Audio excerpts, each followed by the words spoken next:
Muy bien, buenos días. Antes de nada, porque siempre me olvido y nunca lo hago, porque con los nervios siempre uno se olvida algunas cosas, enviaros saludos y todo el cariño de nuestra Iglesia, y lo digo con todo el corazón y toda la sinceridad de nuestro corazón, de mi corazón. También daros las gracias porque hoy estamos súper contentos, ¿no? Nuestra familia y yo en especial. Por dos motivos. El primero y el más importante es porque somos familia en Cristo y nos sentimos como en casa, ¿verdad? Y el amor de Jesús te hace sentir como en casa. Pero también nos sentimos como en casa porque aquí hay mucha gente que conozco de hace mucho tiempo y eso te da como caliu, ¿verdad? Hay padres de amigos míos, madres de amigos míos también. Están mis padres adoptivos de la juventud, Eunice y Alberto, vaya aventuras que os hacíamos pasar de jóvenes, ¿verdad? El grupito que éramos ahí y sobre todo pues un matrimonio que para nosotros es especial, que es Albert y Isabela, aunque sabemos que es un matrimonio especial para todos aquellos que están a su alrededor. Vosotros le llamáis Albert, pero él no se llama así, no sé si lo sabéis, se llama El Crespo. Entonces es como yo lo conozco desde bien pequeño y lo seguiré llamando así hasta que el Señor me lleve a su presencia. Así que si escucháis Crespo me estoy refiriendo a él, no al Alberto. Así que él y yo nos conocemos desde que éramos bien jovencitos, íbamos juntos al cole, íbamos a clases separadas, aunque éramos del mismo curso, y recuerdo que los dos sabíamos que éramos cristianos, ¿no? No éramos amigos, pero éramos cristianos, y cuando nos cruzábamos por los pasillos, pues como que hacíamos así, ¡ey!, ¿no? Nos saludamos y yo pensaba, no nos conocemos, pero somos amigos, ¿no? No sé lo que pensarías tú, Crespo, a lo mejor pensabas, me caes fatal, no lo sé. Pero lo que está claro es que el Señor ha bendecido nuestra amistad durante tanto tiempo, así que estamos muy contentos y yo en especial de poder estar en esta mañana con todos vosotros. Hace 18 años que trabajo como electricista, como fontanero, soy un ñapas de estos, ¿no? Dicen que aprendiz de todo oficial de nada, pues eso soy yo. Y hace aproximadamente 8 años que estaba parado, no tenía trabajo y me salió la posibilidad de empezar a trabajar en una empresa de sistemas de seguridad, ¿no? Tema de control de accesos, cámaras de videovigilancia, instalaciones de alarmas. Yo no tenía ningún tipo de experiencia en la electrónica, así que igualmente me dijeron, no te preocupes, te vamos a poner un maestro para enseñarte el tema de la electrónica. Y me pusieron, en lugar de una persona con madurez y con muchos tiros pegados, como se suele decir, me pusieron a un chaval de 22 años que decía que era el representante de Dios en la tierra, era como una especie de semidios. Él decía que era como una especie de semidios, ¿no? Una persona egoísta, una persona que era poco compañera, que iba a su bola, así que os podéis imaginar estos 2 años, lo bien que lo pasé a su lado y lo mucho que aprendí. Sabía del tema, pero era bastante complicado aguantarlo. Y luego, aparte, también teníamos un jefe que era especialito, bastante especialito. Estos jefes que un día es tu mejor amigo y al día siguiente es tu peor enemigo, que pones un pie en el taller y no sabes cómo está ese día, si es tu amigo o tu enemigo, y él repartía zascas allí, a donde tú ibas, él estaba siempre poniéndote de mal humor, ¿no? Porque de forma gratuita te hacía pasar situaciones un poco comprometidas. Y fue una época difícil para mí. Durante esos 6 meses o 2 años estuve como 6, 7 meses pasándolo mal. Hago coña y hago broma, pero realmente mi mujer es testigo de que estuve 6, 7, 8 meses sufriendo a nivel emocional, porque yo soy una persona fuerte a nivel emocional, pero soy sensible. Veo pelis y lloro por cualquier tontería, ¿no? Pero estas cosas no me suelen afectar demasiado, pero en ese momento lo estaba pasando mal y tenía ganas de buscar otra empresa, así que me puse manos a la obra, me puse a orar al Señor, Señor, dame otro trabajo, gracias por este trabajo, pero no estoy a gusto, dame otro trabajo. Él escuchó mis oraciones, como siempre hace, y contestó a su tiempo y me dio la posibilidad de empezar a trabajar en otra empresa.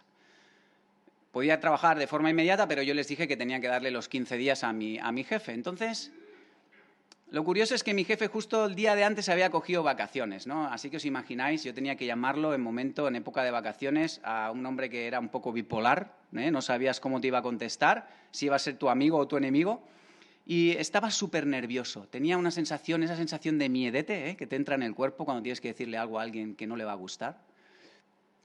Y recuerdo que estaba practicando cómo se lo iba a decir, incluso respondía como si fuera él mismo, ¿no? Buscando alternativas y respuestas a todas las triquiñuelas que me pudiera poner. Y en un momento me armé de valor, cogí el teléfono, así. Dije, voy a llamarlo, ¿no? Pues este movimiento de buscar su teléfono y llamarlo, pues lo hice como 4 o 5 veces. Cuando iba a llamarlo, ahora no es el momento, que tengo que hacer otras cosas, ¿no? El miedo me paralizó. No fui capaz de compartir lo que le tenía que decir hasta que el Señor hizo una obra misericordiosa, me llenó del poder del Espíritu Santo y lo llamé. Así que él me cogió el teléfono, le dije, yo escuchaba un poco de ruido y le digo, oye, ¿estás conduciendo algo? Si quieres te llamo más tarde, que quiero decirte algo importante para estar más tranquilos. Y me dice, no, tú tranquilo, que estamos toda la familia escuchando. En ese momento el corazón, esa sensación que se te sale el corazón y dices, ya no hay marcha atrás, no puedo ni colgar ni hacer el truco ese de no, cobertura, el truco ese porque lo iba a notar. Así que me armé de valor y le di la noticia. El tema es que llegué a la conclusión de que yo no tenía que estar preocupado por la respuesta que él me iba a dar, sino que tenía que comunicar lo que realmente era importante para mí, no esa noticia que debía compartir con él. No sé si alguna vez has estado en una situación parecida, donde has tenido que decirle algo a una persona importante para ti, a lo mejor tu esposa, tu esposo, un amigo, una amiga, un familiar. Sabes que no le va a gustar lo que le vas a decir y el miedo te ha paralizado y cuando has ido a decirle algo o eso que le querías compartir te has vuelto para casa. Esto es algo que posiblemente nos pase también a la hora de hablar de Jesús, a la hora de predicar el Evangelio, ¿no? Que sabemos que tenemos que hacerlo, pero el miedo, esa sensación de amargura, de no saber cómo va a reaccionar la otra persona, muchas veces nos frena y nos paraliza. El texto que vamos a ver en esta mañana se encuentra en Hechos, capítulo 18, si queréis podéis ir buscándolo, del versículo 1 al versículo 11, y vamos a ver, o el texto nos va a mostrar cuál es el secreto para poder predicar el Evangelio sin ningún tipo de temor.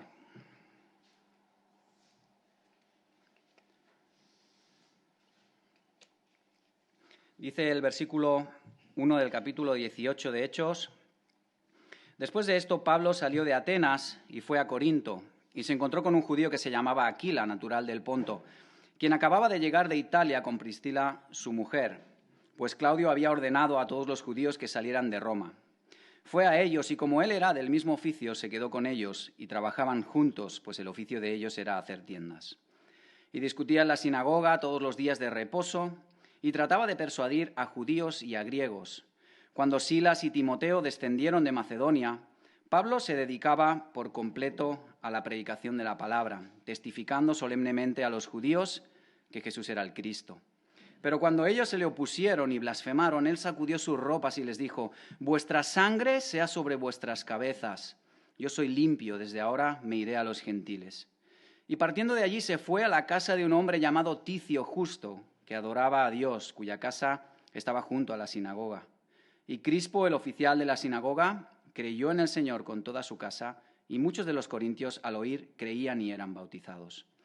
Y por medio de una visión durante la noche el Señor dijo a Pablo: «No temas, sigue hablando y no calles, porque yo estoy contigo y nadie te atacará para hacerte daño, porque yo tengo mucho pueblo en esta ciudad». Y se quedó allí 1 año y 6 meses enseñando la palabra de Dios entre ellos. El libro de los Hechos es el libro histórico por excelencia del Nuevo Testamento, que nos describe el avance del Evangelio desde Jerusalén hasta el Imperio Romano, extendiéndose por todo el Imperio Romano. Así que este libro nos sitúa en el crecimiento y desarrollo de la Iglesia. Vemos cómo los apóstoles, cuando leemos los capítulos anteriores, van predicando el Evangelio, la gente se va convirtiendo. Y aunque tiene muchos personajes, quizá los 2 protagonistas principales son Pedro y Pablo, ¿no? Y Pablo es el protagonista de nuestro texto.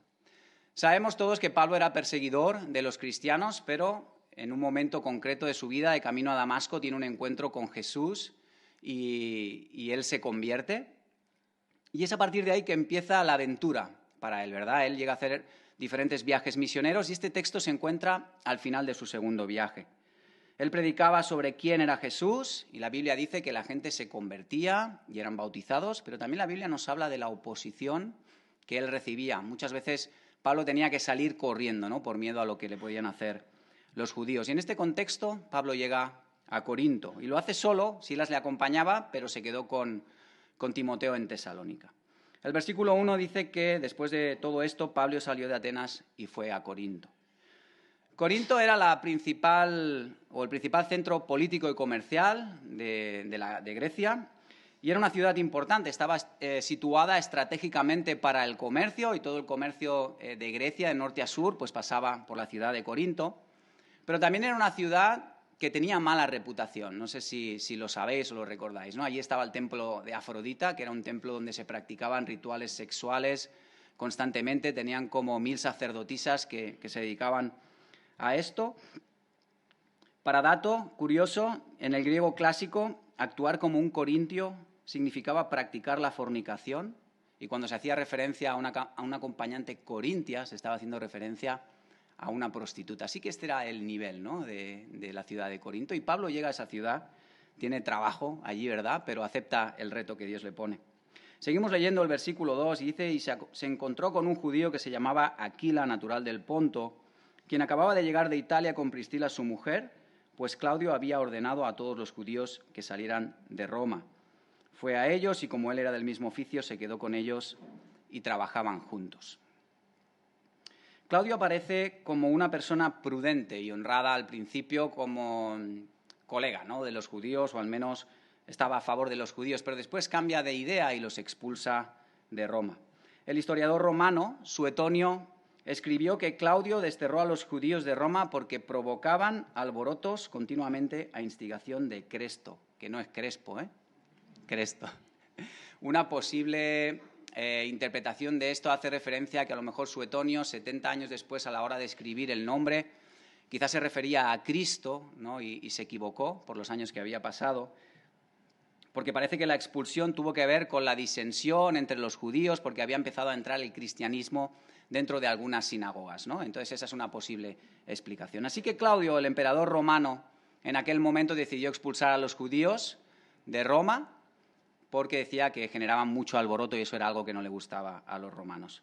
Y es entonces cuando Pablo se encuentra con este matrimonio. No sabemos si ellos eran ya cristianos o no eran cristianos cuando se conocieron. Lo que sí que sabemos es que tanto Priscila como Aquila fueron un matrimonio muy importante para Pablo.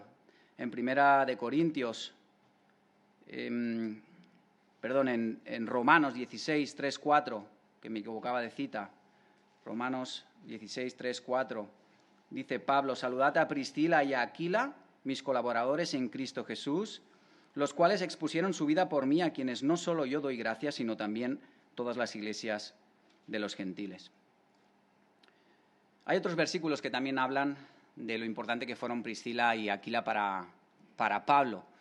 Estoy convencido de que el Señor los puso ahí para ser de bendición y para ayudarles seguramente en sus primeros o los inicios, ¿no?, en la ciudad de Corinto. Como muchas veces Dios pone a nuestro lado personas que nos ayudan y que forman parte también de nuestro crecimiento espiritual.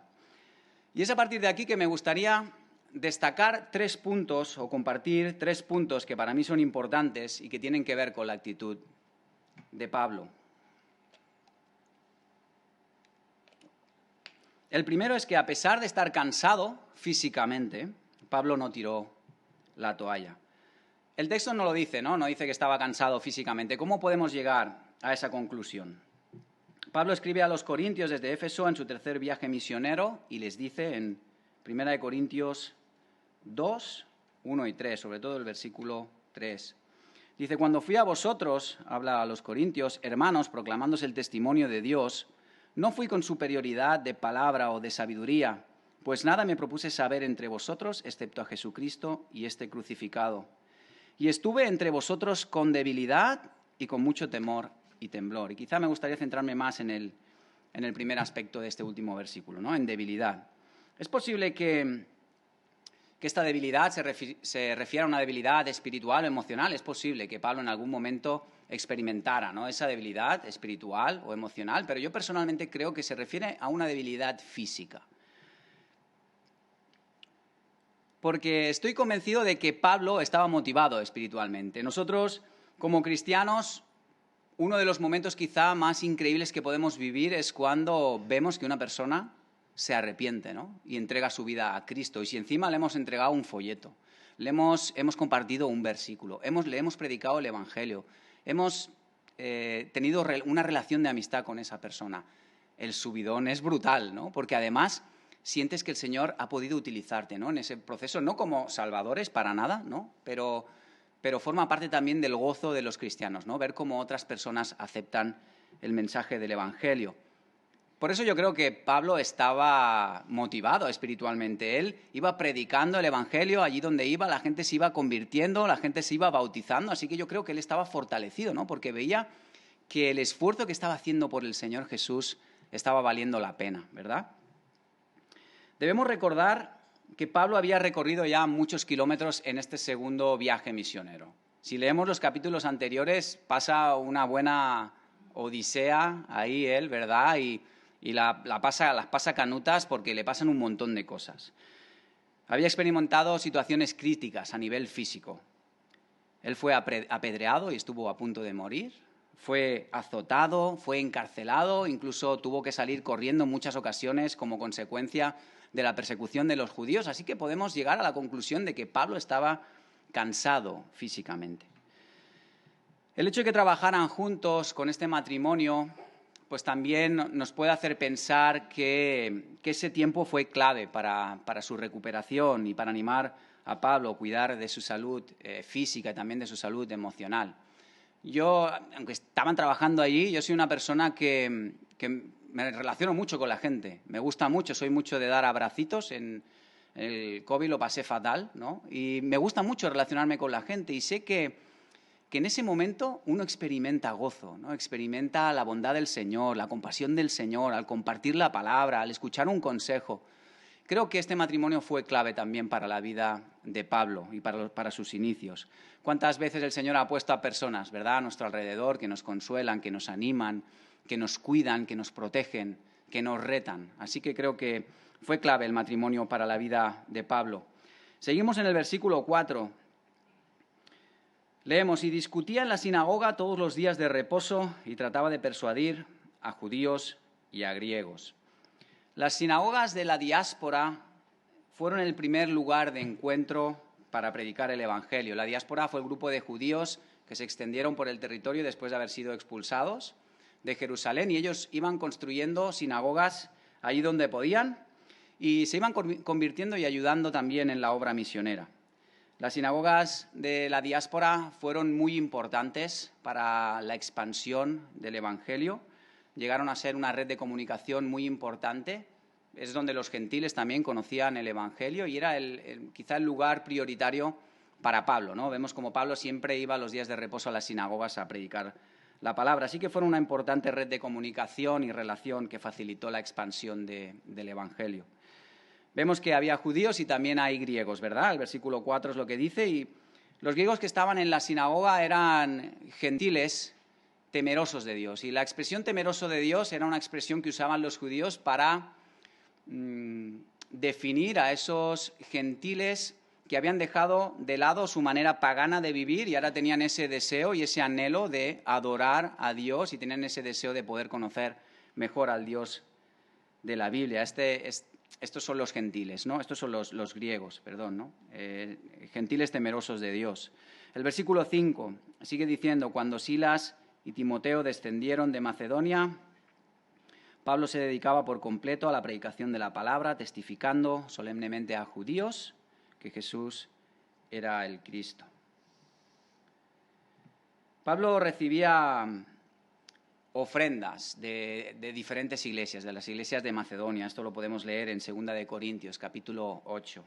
Pero al mismo tiempo practicaba un oficio, ¿no? Él era hacedor, hacía tiendas, no sé exactamente cómo era este trabajo, pero hacía tiendas, así que compaginaba su ministerio de predicación de la palabra con su trabajo. Y para él era importante porque él no quería que los judíos pensaran que se estaba enriqueciendo, ¿no?, a costa de predicar el Evangelio. Y para los judíos pensar que un rabino estaba recibiendo salario por su enseñanza era algo que no compartían, que no veían bien. Así que Pablo combinaba su oficio con la predicación de la palabra. Pero en un momento concreto él decide dejar su oficio, no sé si de forma definitiva o de forma temporal, para dedicarse por completo a la predicación de la palabra, ¿no? Y seguramente para poder establecer o empezar a dedicar más tiempo en establecer la iglesia en Corinto. Como dato curioso, simplemente lo quería compartir con vosotros porque cuando lo leí me pareció interesante. En los movimientos misioneros modernos, no sé si lo sabéis, cuando un misionero hace un trabajo o una tarea para cubrir sus gastos personales, a eso se le llama hacer tiendas. Yo no lo sabía y está súper guay, ¿no? Hace referencia también al trabajo de Pablo, ¿verdad? El segundo punto que me gustaría destacar es que a pesar de la oposición y los insultos, Pablo no tiró la toalla.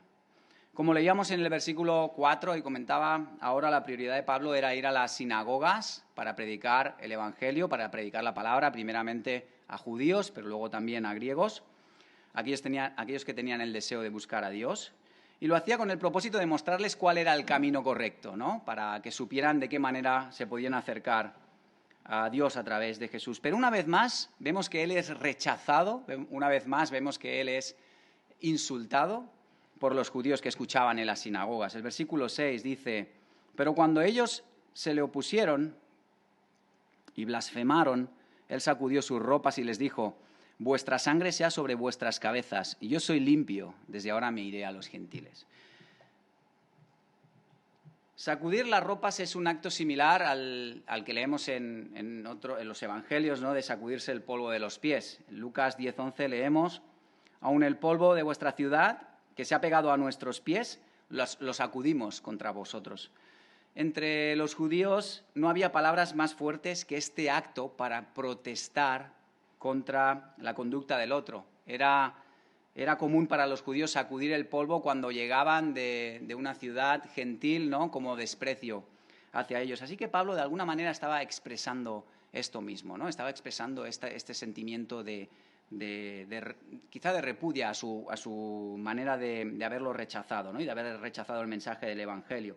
Seguramente estaría súper enfadado pensando en todo lo que había vivido, ¿no? Y cómo seguían atacándole después de predicar el Evangelio. Y de alguna manera pues él reaccionó de esta forma, ¿no? Un poco molesto o enfadado. Y es que Dios no quiere que seamos indiferentes al rechazo de Jesús de las personas, ¿no? Y quiere que lo podamos comunicar de manera correcta y pensando en hacerlo con amor, ¿no? Porque cuando alguien rechaza el mensaje del Evangelio es imposible que nuestro corazón no sienta pesar, es imposible que nuestro corazón no sienta dolor, ¿no? Y de alguna manera yo creo que es lo que estaba expresando también Pablo. El dolor que sentimos es porque esa persona ha rechazado el único mensaje que puede darle salvación, el único mensaje que puede darle vida. Sigue diciendo el versículo, vuestra sangre sea sobre vuestra propia cabeza. ¿Quién será el culpable delante de Dios? Marcos 16:16. El que no crea será condenado. Aquí el único responsable eres tú mismo si decides rechazar el mensaje del Evangelio. Pablo había hecho todo lo posible por enseñarles y convencerles de la verdad, pero ellos nuevamente habían rechazado el mensaje. Así que ante Dios Pablo no era responsable de la decisión, ¿no? Y del rechazo que habían tenido estos judíos ante el mensaje. De alguna manera le estaba diciendo, vosotros sois los únicos responsables delante de Dios. Es vuestra responsabilidad, no la mía. Esto no era una amenaza, yo creo que era simplemente una especie de advertencia, ¿no? Les estaba diciendo, oye, esto es muy serio lo que estáis haciendo. Yo he hecho las cosas bien delante del Señor, pero vosotros estáis tomando una decisión muy seria, ¿no? Y él quería de alguna manera que reconsideraran o que pensaran y meditaran en la decisión que habían tomado. En una ocasión hablaba con un compañero de trabajo hace tiempo, hace muchos años, y hablábamos acerca del Evangelio. Él ya le había pegado unas cuantas taladradas yo del Evangelio, perdonad por expresarlo así porque es lo que decía él, y él conocía el Evangelio teóricamente, ¿no? Él decía, yo voy a hacer mi truco, ¿no? Y mi truco es, como tú dices, ¿no, Irra? Me decía, tú puedes arrepentirte de tus pecados en cualquier momento, el Señor no va a tener en cuenta tu pasado, Él te va a perdonar de tus pecados si reconoces a Jesús como tu Salvador. ¿Eso es lo que me estás diciendo? Digo, Sí, pero el arrepentimiento tiene que ser genuino. Me dice, sí, yo voy a hacer la vida a mi manera y cuando esté en mi lecho de muerte me arrepentiré, pediré perdón a Dios y creeré en el Señor Jesús. Dice, y si no me sale la jugada bien, me iré al infierno y me pegaré una fiesta allí bestial. La gente tiene el concepto del infierno como algo bonito, ¿no? Algo divertido, ¿verdad? Y la Biblia habla de que es un lugar muy complicado, es un lugar lleno de dolor, un lugar lleno de amargura. Él bromeaba, pero siempre rechazaba el Evangelio. Y recuerdo que aquel día yo no le dije, tu sangre sea sobre tu propia cabeza, ¿no? No le dije eso, pero le dije 3 palabras que se le quedaron grabadas. Le dije, me das pena, así directamente, pero no con intención de hacerle daño, sino porque había pena y pesar en mi corazón, ¿no? Después de todo lo que habíamos hablado, después de tanto tiempo compartiendo el Evangelio, ¿no? Que él decidiera rechazar a Jesús. Me das pena, fue lo que le dije. Este chico es el que me llamó hace 6 años a la respuesta a la oración que le pedía a Dios un trabajo nuevo. Y gracias a este chico, pues pude entrar en la empresa en la que estoy, porque los cristianos tenemos... Yo creo que la gente dice, este chaval tiene buenas... es responsable, ¿no? No creo lo que él cree, pero es responsable, es una persona decente, es una persona que tiene capacidades, que es respetuoso, ¿no? Y por ese motivo, al final, es importante dar ejemplo, porque gracias al ejemplo, por la educación que hemos podido recibir como cristianos, este chico me llamó, ¿no? Y recuerdo que cuando lo vi, me dijo, lo primero que me dijo, ¿sigues creyendo lo que tú crees? Lo primero, después de 6 años, no, 6 o más años. Digo, sí, sigo creyendo lo mismo que creo. Dice, yo no creo lo mismo que tú, pero creo de otra manera, creo a mi manera. Y quiero decirte una cosa, me acordaré toda la vida de aquella frase que me dijiste. Me das pena, dice, porque realmente me hizo pensar en las cosas que estaba haciendo mal y pude tenerla en cuenta para cambiar y valorar. Y no, este chico no ha dado testimonio de haberse convertido, pero tenemos conversaciones bastante interesantes en el trabajo y es importante lo que decimos. Aunque pensemos que no tiene ningún tipo de sentido, que no tiene ningún tipo de valor, lo que nosotros decimos es importante. Imaginaros si es importante una frase como esta en el corazón de una persona, cómo de importante va a ser compartir el Evangelio en el corazón de las personas, ¿no? ¿Qué impacto puede tener el poder del Evangelio en el corazón de las personas? Acaba el versículo diciendo, yo soy limpio, desde ahora miré a los gentiles, yo he hecho las cosas bien delante de Dios. A partir de ahora voy a seguir aprovechando el tiempo. Leía una frase esta semana que me pareció interesante y la quería leer. Dice, el siervo de Dios tiene la responsabilidad de predicar la palabra a los hombres, pero habiéndolo hecho ya no es responsable por el rechazo del mensaje, ni tampoco lo es por la condenación de los que lo rechazan. Después de este encontronazo con los judíos en la sinagoga, Pablo no se desanima, Pablo no tira la toalla y aprovecha el tiempo para hablar a otras personas, ¿no? Del Evangelio, para compartir el Evangelio, en este caso a los gentiles. Dice el versículo 7, y partiendo de allí se fue a la casa de un hombre llamado Ticio Justo, que adoraba a Dios, cuya casa estaba junto a la sinagoga. Había más temor de Dios en el corazón de muchos gentiles que en el corazón de los judíos, ¿no? Que solo había hipocresía. Y es curioso que los que en teoría estaban más cerca de Dios eran los que le rechazaban, ¿no? Con más ímpetu y con más fuerza. El versículo 8 sigue diciendo, y Crispo, el oficial de la sinagoga, creyó en el Señor con toda su casa, y muchos de los corintios al oír creían y eran bautizados. Es increíble ver cómo la determinación de Pablo, cómo el no tirar la toalla ante toda la situación que había experimentado permitió que muchas personas conocieran el Evangelio, que muchas personas se convirtieran y fueran bautizadas. Hemos visto el punto 1, a pesar de estar cansado físicamente, Pablo no tiró la toalla. El punto número 2, a pesar de la oposición y los insultos, Pablo no tiró la toalla. Y este es el último punto, el punto número 3, a pesar de tener miedo, Pablo no tiró la toalla. Yo me imagino a Pablo, ¿no? Después de haber pasado todo esto, en algún momento quizá orando o pensando, ¿no? Y diciéndole, Señor, las cosas se están poniendo chungas aquí, se están poniendo feas, ¿verdad? Solo veo oposición, aunque hay personas que se convierten y eso es un gozo para mí. Siento pesar, siento amargura, siento angustia, estoy sintiendo miedo en mi corazón porque tengo temor de lo que me pueda pasar, tengo miedo de que estas personas vengan, me ataquen y me hagan daño y me pueda ocurrir algo. Estoy pensando en dejarlo todo, en dejar Corinto y marcharme a otra ciudad para ver si la respuesta es diferente. El versículo 9 dice, y por medio de una visión durante la noche, el Señor dijo a Pablo, no temas, sigue hablando y no calles, porque yo estoy contigo y nadie te atacará para hacerte daño, porque yo tengo mucho pueblo en esta ciudad. Y se quedó allí 1 año y 6 meses enseñando la palabra de Dios entre ellos. No tengas miedo, le dice Dios. Nadie te va a hacer daño porque yo estoy contigo. Y cuando leemos porque yo tengo mucho pueblo en esta ciudad, Dios nos está refiriendo a que iba a reunir un ejército de recién convertidos, ¿no? Para defender a Pablo de los ataques de los judíos, sino que Pablo se estaba refiriendo que aún había mucho pueblo que tenía que conocer a Dios a través de la predicación de la palabra. Por eso era tan importante que Pablo se quedara allí predicando el Evangelio, porque había mucho pueblo de Dios que aún tenía que escuchar el mensaje. Así que Pablo no tiró la toalla, siguió predicando allí durante 1 año y 6 meses y obedeció a Dios cumpliendo el propósito en aquel momento. Pablo escuchó la voz de Dios, confió en la voz de Dios y descansó en su propósito.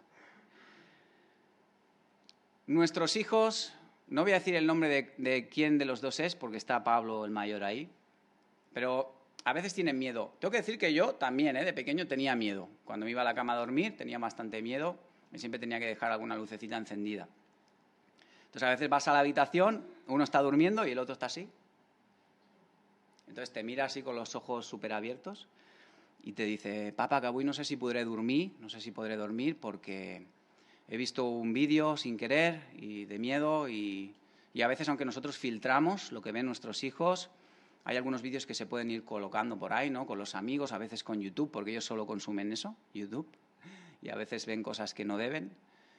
I entonces nosotros le decimos, no preocupis, estigues tranquil, que nosaltres deixarem la llum encesa, marcharemos a la habitación. Ah, pero ¿no os quedaréis viendo la tele? No. El comedor está al lado de su habitación, entonces cuando vemos la tele están más tranquilos. Deixarem la llum encesa, tú no te preocupis. Entonces en 20 minutos se ha levantado como 3 veces al baño, esos 20 minutos. Volvemos a ir allí, su madre o yo, no importa quién de los dos, sigue igual y entonces nos dice, es que no puc dormir. Y entonces le decimos, ¿quieres que nos quedemos en el comedor, en un colchón o en el sofá para que estés más tranquilo? El papá y la mamá están contigo, no te preocupes que estamos a tu lado. Es decirle eso y nuestro hijo al 1 minuto y medio está durmiendo. Porque sabe que su padre y su madre no le van a abandonar. Porque saben que si en algún momento tiene algún problema, sus padres van a estar ahí.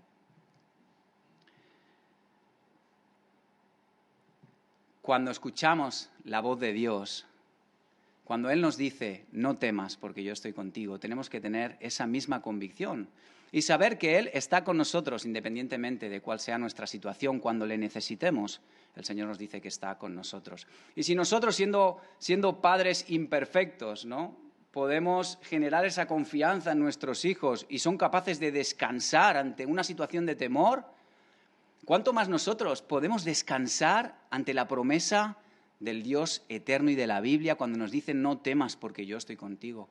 Lo único que tenemos que hacer es confiar en sus palabras.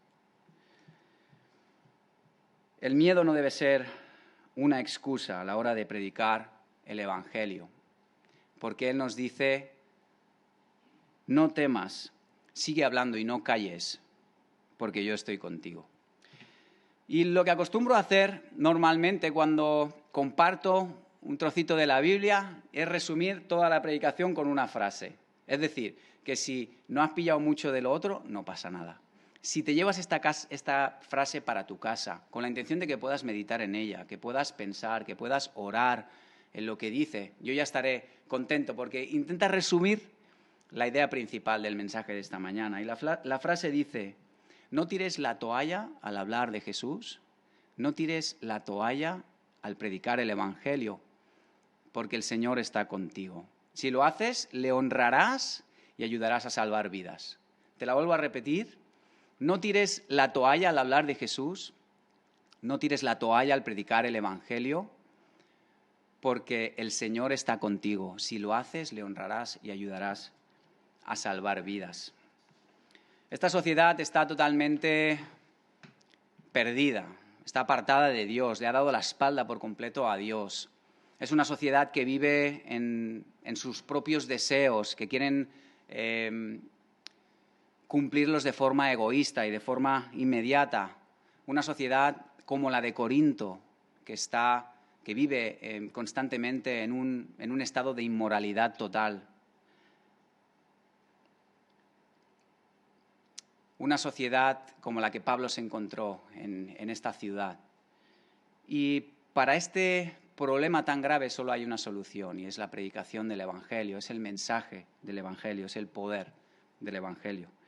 ¿Cómo es que Pablo, a pesar de todo lo que había pasado, cómo es que Pablo, a pesar de todo lo que había sufrido, de ser insultado, humillado, apedreado, encarcelado, estando en una situación crítica a nivel emocional, él podía seguir predicando el Evangelio? Porque él experimentó algo en el camino a Damasco, experimentó el conocer a Jesús, y él sabía quién era y en quién se había convertido, él sabía cómo era y cómo había cambiado gracias al poder del Evangelio. Y eso es lo que le movía a poder seguir hablando del Evangelio. Él quería compartir, no podía callar lo que Jesús había hecho en su vida. Era tan increíble, tan impresionante, que lo único que quería era compartirlo con los demás y no le importaba lo que estuviera padeciendo. Si hoy nos preguntáramos, ¿cuál ha sido o qué es lo mejor que me ha pasado en la vida? ¿O cuál es la razón por la que no dejaría de dar gracias a Dios? Me imagino vuestra respuesta, pero la mía es clara. Lo mejor que me ha pasado en la vida ha sido Jesús, ha sido conocer a Jesús. Porque yo sé quién era antes y quién soy ahora. Sé cómo era antes y cómo soy ahora. Y no tiene nada que ver con mis capacidades y mis cualidades. Es una obra de gracia, una obra del Espíritu Santo. Y es gracias al encuentro personal con Cristo, es gracias al poder del Evangelio que transforma la vida de las personas. Y es que la mayor motivación que nosotros debemos tener es nuestro propio testimonio. Y ese es el motivo por el que no debemos dejar de predicar el Evangelio. A veces pensamos en que predicar el Evangelio es convencer a la gente, ¿verdad? Ay, voy a darle este argumento, este otro. Ostras, si me sale por este lado y por el otro, no sé qué voy a decirle. Anunciar el Evangelio es anunciar, no convencer, es compartir, ¿no? Nuestra responsabilidad es ofrecer ese regalo y la persona que lo recibe es responsable de qué hace con ese regalo. Nosotros no tenemos la obligación de convencer a nadie, porque el único que convence de pecado es el Espíritu Santo. Pero sí tenemos la responsabilidad de ofrecer ese regalo y de predicar y seguir anunciando el Evangelio. Y a lo mejor estás pensando, vale, pero es que yo no he predicado nunca, no soy predicador, no tengo el don de evangelista, ¿no? Ni siquiera sé hablar en público y me pongo nervioso, me pongo nerviosa, ¿no? Cuando eso pasa. Hay una frase que se me quedó grabada, que es de Francisco de Asís, el fundador de la Orden Franciscana, que por lo visto se le atribuye esta frase a él, en uno de sus discursos más importantes, dice una frase que para mí es bestial. Dice, predica el Evangelio en todo momento y si fuera necesario, utiliza las palabras, ¿no? Así que no tenemos excusa, porque podemos predicar el Evangelio con nuestra manera de vivir, no solamente con nuestra boca, aunque yo creo realmente que una vez predicamos con nuestra manera de vivir, luego hay un momento importante, que es el anuncio del Evangelio. Pero tenemos que empezar también a vivir el Evangelio con nuestra actitud, con nuestro ejemplo, con nuestro testimonio, no tanto intentando buscar palabras, ¿verdad? Sea como sea, nuestra boca o nuestros actos, debemos predicar el mensaje de salvación. No sé si alguna vez habéis visto un combate de boxeo. A ver, levantad la mano, ¿quién ha visto un combate de boxeo? Bien, oye, bastante gente. No voy a preguntar si os ha gustado o no. La verdad que es un deporte agresivo, pero yo soy fan de las artes marciales y los deportes de contacto por culpa del Crespo, ¿vale?, de Albert, porque de pequeño me enseñó películas de Jackie Chan, y desde entonces no he podido parar de ver Y aunque el boxeo es un deporte, una disciplina, es agresiva, yo personalmente veo belleza en esa disciplina. Ruth no piensa lo mismo, ¿eh? Mi mujer, cuando ve algo se pone pobrecilla fatal. Y la labor del entrenador es súper importante, ¿no? Él tiene muchas responsabilidades, pero una de ellas es que cuando él ve que está en riesgo la salud física del pupilo, ¿qué es lo que hace? Tira la toalla, ¿no? Alguien lo ha dicho, tira la toalla, ¿no? Al suelo para rendirse y para que acabe el combate. Y esto me hacía pensar en que nosotros somos discípulos de Jesús, ¿verdad? Él es nuestro maestro.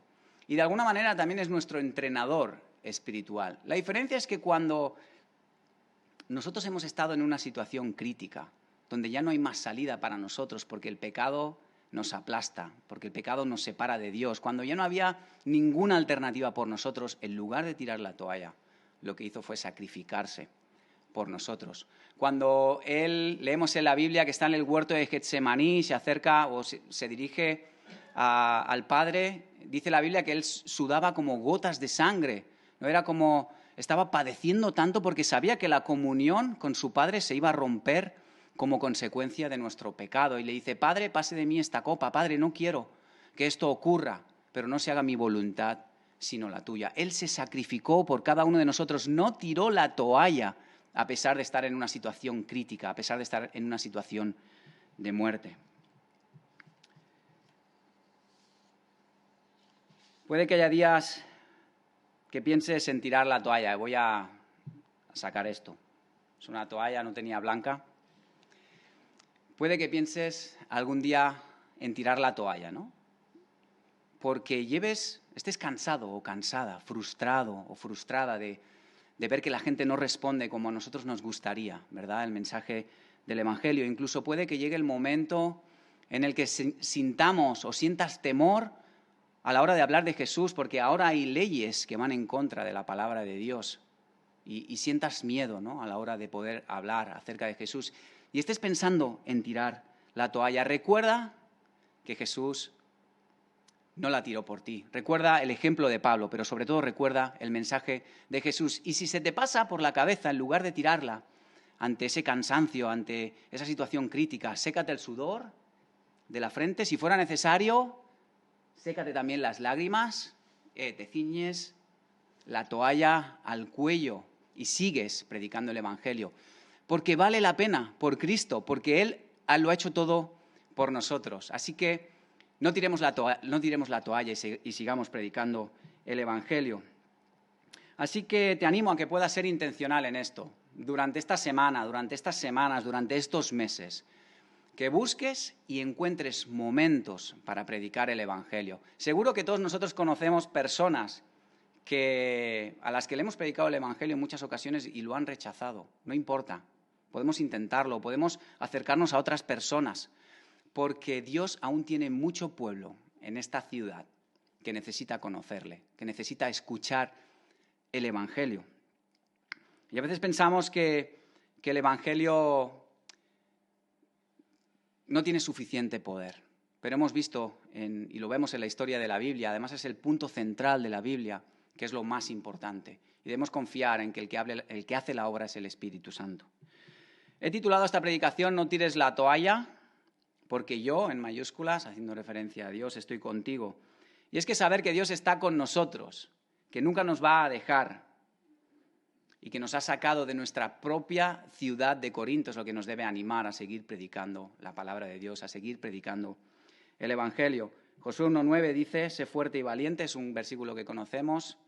No temas ni te acobardes, porque el Señor tu Dios estará contigo a donde quiera que tú vayas. Y esta es una promesa de Dios. Él está con nosotros y nos dice que no callemos. Recuerda esta frase, no tires la toalla al hablar de Jesús, no tengas miedo a predicar el Evangelio, porque Dios está contigo. Si lo haces, le honrarás y ayudarás a salvar vidas. Que realmente sea una realidad para nosotros, que seamos conscientes de la necesidad, de la urgencia que implica seguir predicando el Evangelio en la calle y también en nuestras iglesias. Así que el Señor nos bendiga. Vamos a acabar con una oración este tiempo. Señor, te damos gracias por este tiempo, gracias por tu palabra, gracias por lo que podemos aprender en ella. Gracias sobre todo por el maravilloso regalo del Evangelio, por el maravilloso regalo que Jesús nos ha dado. Gracias porque Él se sacrificó por nosotros, porque nos ha dado vida, porque merecíamos el castigo eterno y hemos recibido vida eterna, porque merecíamos juicio y hemos recibido misericordia. Y eso es algo que queremos compartir. Pon pasión y anhelo en nuestros corazones de compartir el Evangelio en la calle y también en nuestras iglesias. Padre, queremos ser iglesias que te honren, que te glorifiquen y que puedan llevar a personas a Cristo. En el nombre de Jesús. Amén.